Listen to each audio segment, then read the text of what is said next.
Hi friends, welcome to my channel. Friends, ఈరోజు మనం అలసందలతో ఎంతో సింపుల్గా అండ్ టేస్టీ అండ్ హెల్దీ ఈ రెసిపీ ఎలా చేయాలో ఈ వీడియోలో చూద్దాం. సో ఫ్రెండ్స్, వీడియో నచ్చితే తప్పకుండా లైక్ చేయండి, అలాగే నా ఛానల్ని సబ్స్క్రైబ్ చేసుకోండి.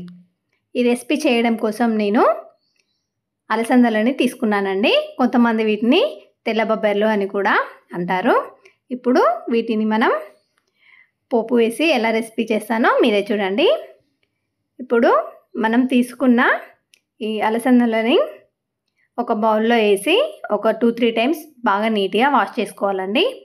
దీనిపై ఏదైనా దుమ్ము ఇట్లా ఉంటే మనకి ఇలా కడగడం వల్ల వెళ్ళిపోతుంది. ఇలా ఒక 2 to 3 టైమ్స్ బాగా వాష్ చేసుకోండి.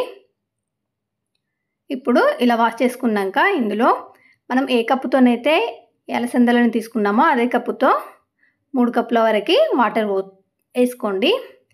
అప్పుడు మనకు ఉడికించుకోవడానికి సరిపోతుందండి. మనం ఎక్కువ వాటర్ వేసుకున్నాం అనుకోండి, నీళ్ళు పంపిస్తే ఇందులో ఉన్న పోషకాలన్నీ వెళ్ళిపోతాయి. కాబట్టి అక్కడికక్కడికి సరిపోయేటట్టు మనం పోసుకోవాలి. ఒకవేళ తక్కువ అయినా కూడా మధ్యలో కొంచెం యాడ్ చేసుకోవచ్చు.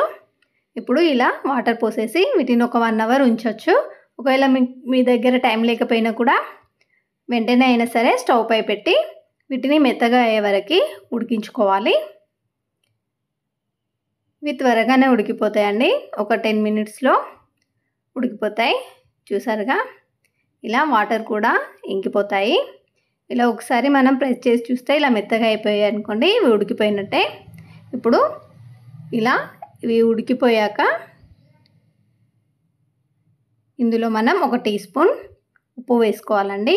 వేసుకొని అంతటా కలిసేలా బాగా కలుపుకోవాలి. మనం ముందు ఉప్పు వేస్తామనుకోండి, అది సరిగా ఉడకవు. కాబట్టి ఇలా ఉడికిపోయాక ఉప్పు వేసుకొని కలుపుకొని ఒక 2 నిమిషాలు ఉంచి దింపేసుకోండి. ఇప్పుడు ఇందులో పోపు వేయడం కోసం సన్నగా కొత్తిమీర, పచ్చిమిర్చి, అలాగే కరివేపాకుని కట్ చేసుకోండి. అలాగే 5-6 వెల్లుల్లి రెబ్బల్ని దంచి రెడీగా పెట్టుకోండి.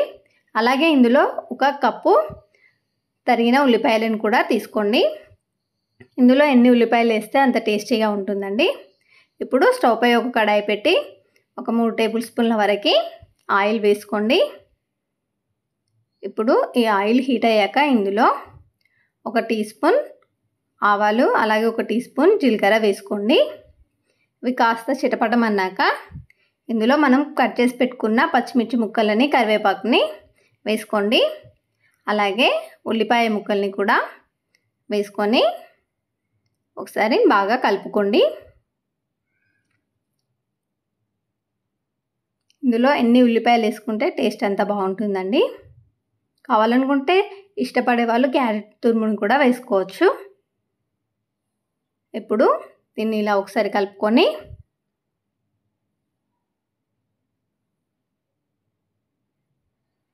ఇందులో కాస్త 1 టీ స్పూన్ సాల్ట్ వేసుకొని ఒక 2 నిమిషాల పాటు వేయించుకోండి. ఇవి మరీ బాగా మెత్తగా ఉడకవసరం లేదండి. మనకు కట్ చేస్తే కట్ అయ్యేంత వరకు ఉడికితే సరిపోతుంది ఉల్లిపాయ అనేది. ఇప్పుడు దీన్ని ఇలా కాసేపు వేయించుకున్నాక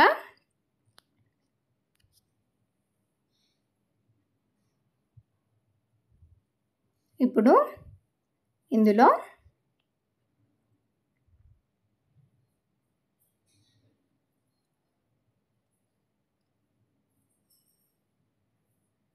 ఒక టీ స్పూన్ పసుపు వేసుకోండి. వేసుకొని అంతటా కలిసేలా కలుపుకోండి.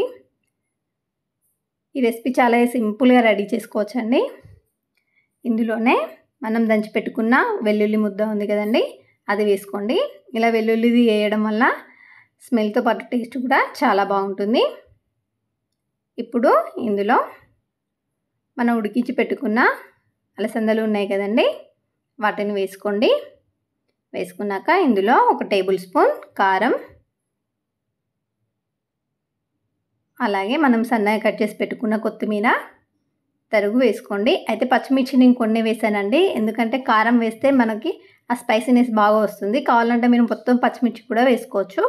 ఇందులోనే 1 టీ స్పూన్ మసాలా పౌడర్ వేసుకోండి.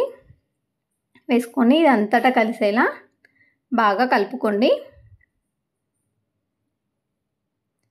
చూసారుగా, ఇలా మొత్తం కలిసేలా కలుపుకోండి. ఇప్పుడు ఒక 2 నిమిషాల పాటు వీటిని ఉంచేస్తే మనకి అలసందలతో ఈ రెసిపీ అనేది రెడీ అయిపోయిందండి. వీటిని మా దగ్గర గుడాలు అని కూడా అంటారు. మరి మీరేమంటారో కామెంట్ చేయండి. ఇప్పుడు ఒక బౌల్లోకి తీసుకుంటే మనకి టేస్టీ అండ్ హెల్దీ ఈ అలసందల రెసిపీ అనేది రెడీ అయిపోయింది.